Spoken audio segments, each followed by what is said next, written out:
Desde la Facultad de Medicina de la Universidad Central de Venezuela, hoy vamos a tratar patología benigna del útero. Nuestro objetivo es identificar las principales patologías benignas del útero, conocer las características clínicas, describir los métodos diagnósticos utilizados y comparar sus patrones de evolución. Es importante iniciar describiendo el útero. El útero es un órgano hueco constituido por músculo liso y una cavidad revestida de mucosa llamada endometrio. A su vez, va a estar anatómicamente dividido en lo que es el cérvix, el istmo, el cuerpo y el fondo uterino. El útero hace relación con varios órganos de la cavidad pélvica, como lo es la vejiga, el colon, el recto sigmoide, las trompas y los ovarios. El útero, en sus características histológicas, se van a describir varias capas: la serosa, el miometrio y el endometrio. El endometrio en particular es un epitelio cilíndrico de glándulas y estroma. A su vez, el útero va a estar irrigado por la arteria uterina, que es rama de la ilíaca interna o hipogástrica, y a su vez estas se van a dividir en arterias arcuatas, radiales y helicoidales. La inervación del útero viene dada por el plexo sacro S1 a S4, que es el plexo hipogástrico. Para acceder al examen físico del útero, la mejor forma es a través del tacto bimanual.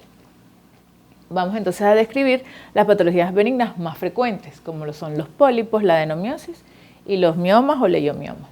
Estos a su vez van a estar en varias capas del útero, como lo es los pólipos en el endometrio, la adenomiosis básicamente en la unión endometrio-miometrio, y los miomas son propios del miometrio.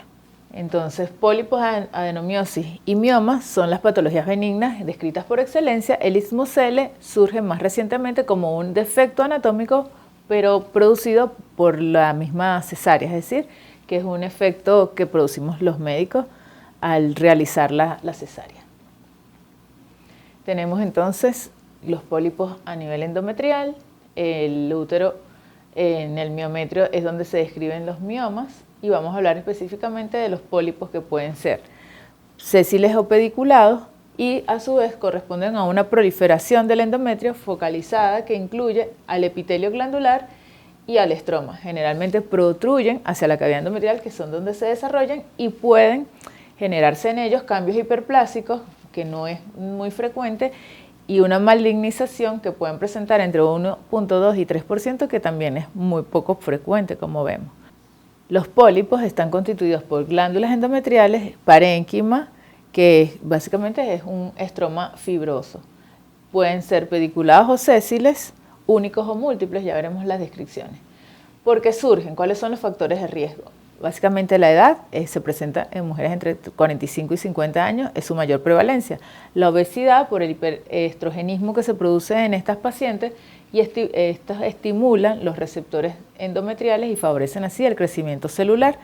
La diabetes mellitus tipo 2, porque se favorece el crecimiento y alteraciones celulares mediadas por factores de crecimiento similares a la insulina en estados de hiperinsulinemia.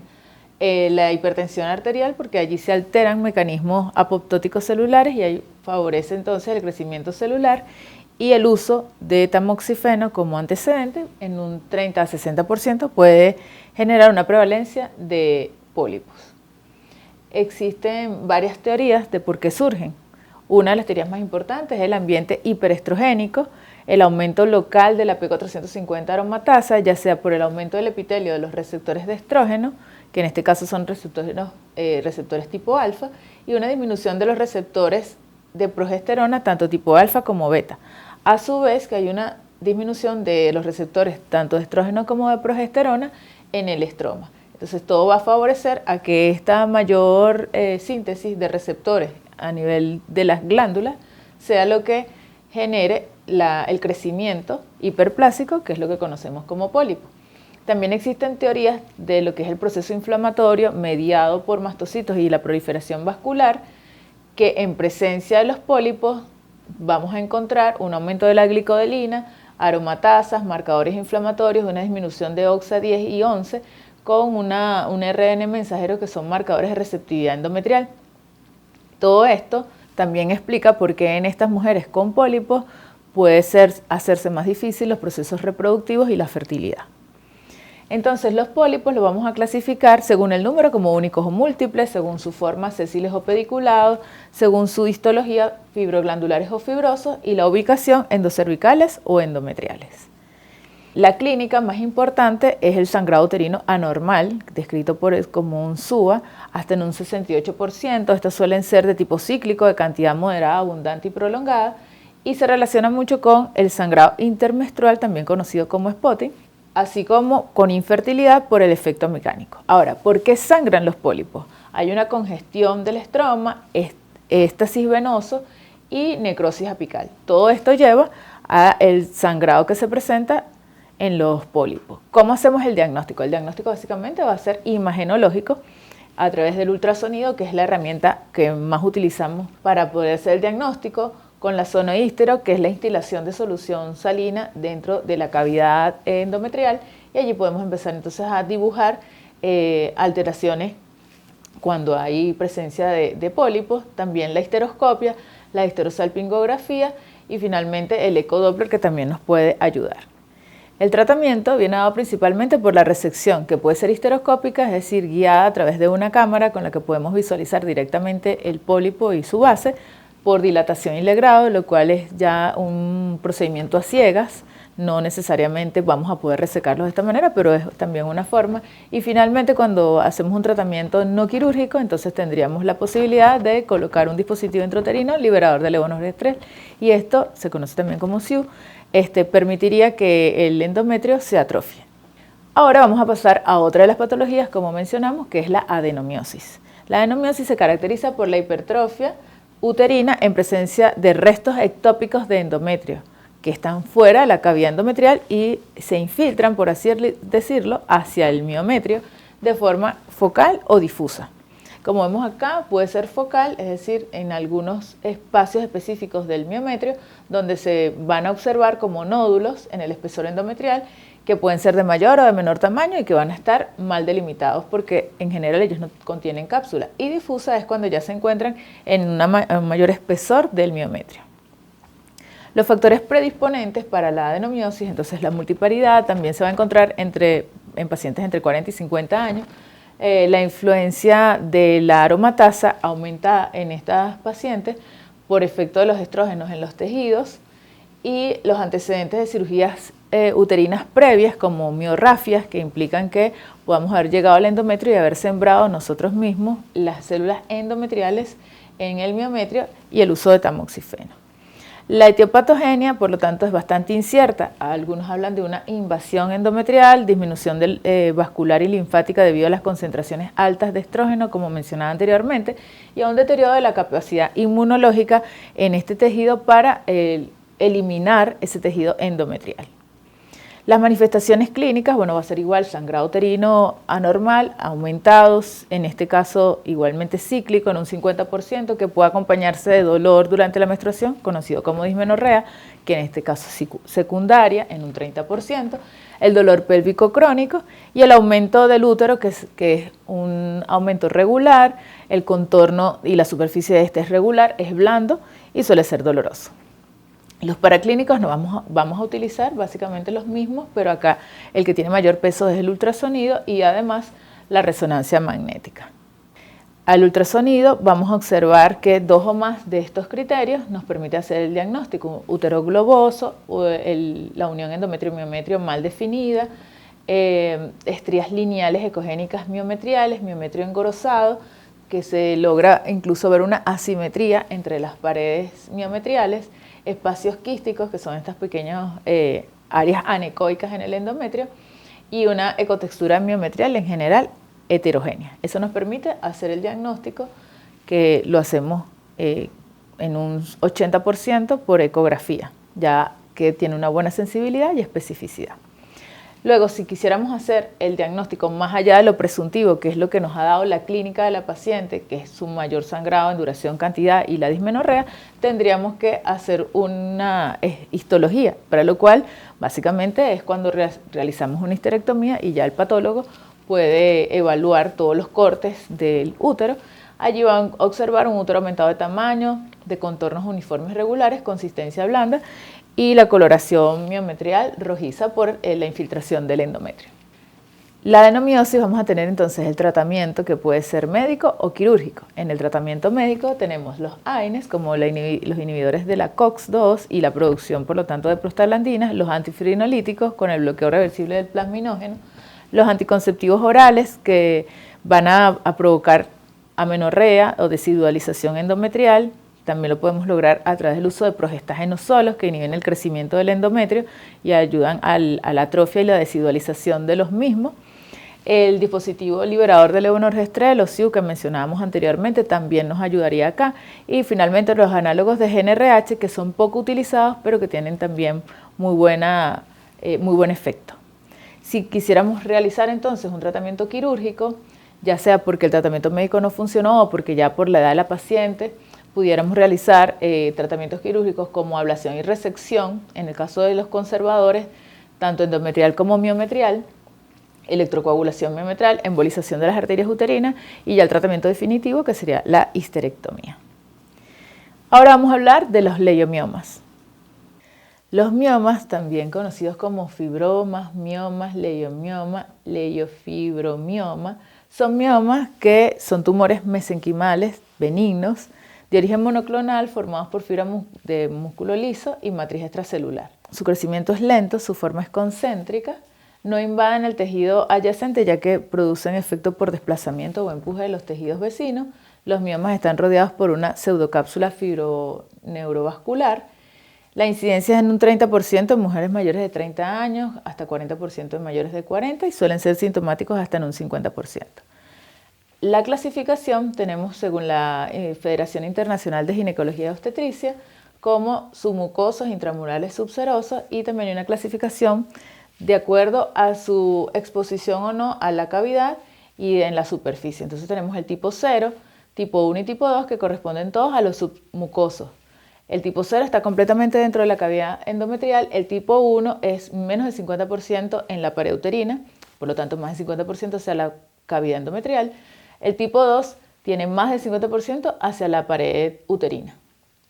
El tipo 3 contacta con el endometrio pero es 100% intramural. El tipo 4 no contacta con la cavidad endometrial, es puramente intramural.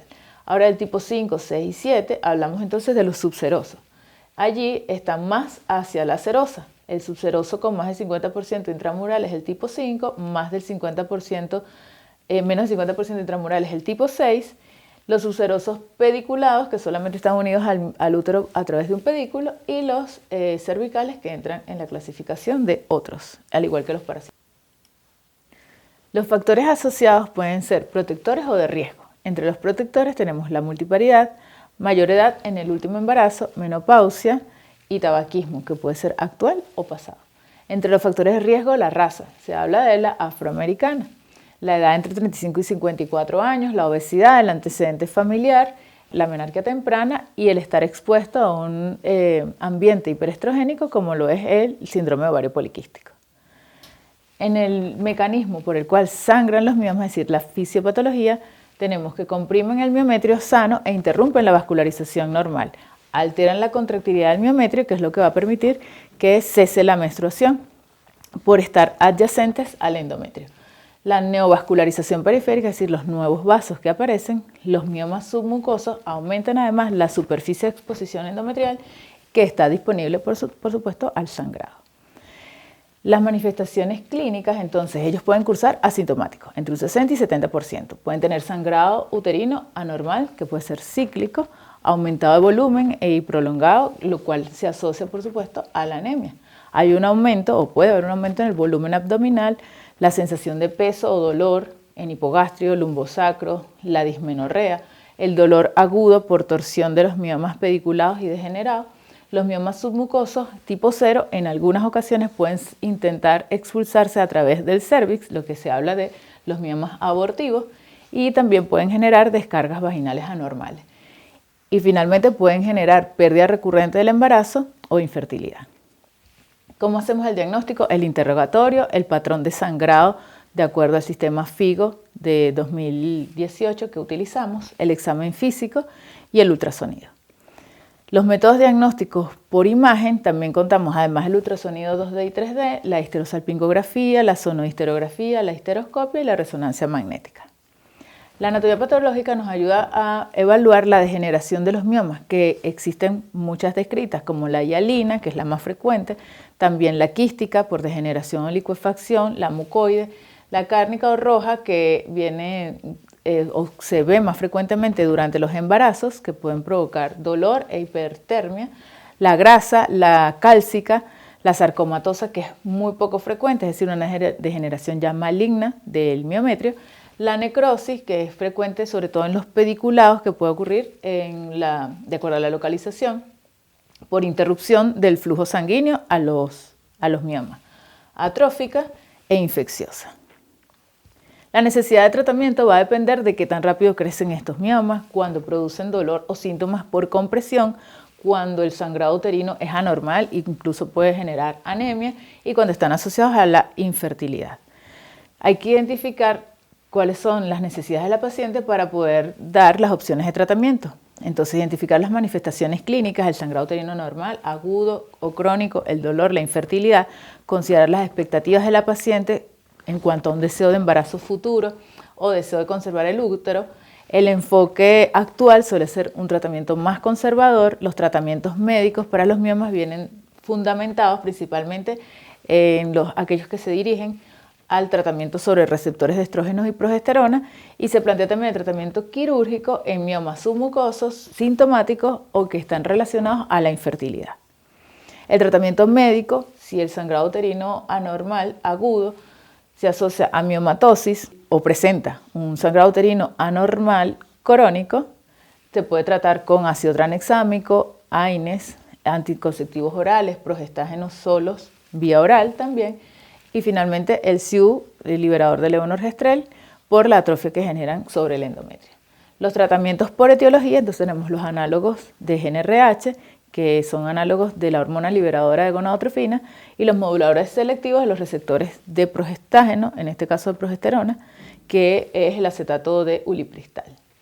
Los criterios para el tratamiento médico entonces van a depender si son sintomáticos, si queremos reducir el mioma, el de tamaño o el sangrado, las mujeres que desean preservar la fertilidad, las mujeres que no aceptan el tratamiento quirúrgico. En todos estos casos, lo que mencionamos, AINES, ácido tranexámico, anticonceptivo, análogos de GnRH, que tienen como pro disminuir el tamaño en un 30-40% y disminuir el sangrado. Sin embargo, en contra tienen que dificultan la técnica de una miomectomía cuando queremos realizar después la miomectomía, y que las mujeres no lo pueden utilizar más allá de los 6 meses porque estamos generando una menopausia farmacológica que tiene efectos o puede tener efectos a futuro sobre el hueso y otros órganos. También podemos tener los moduladores selectivos de estrógeno, el acetato ulipristal y los inhibidores de aromatasa.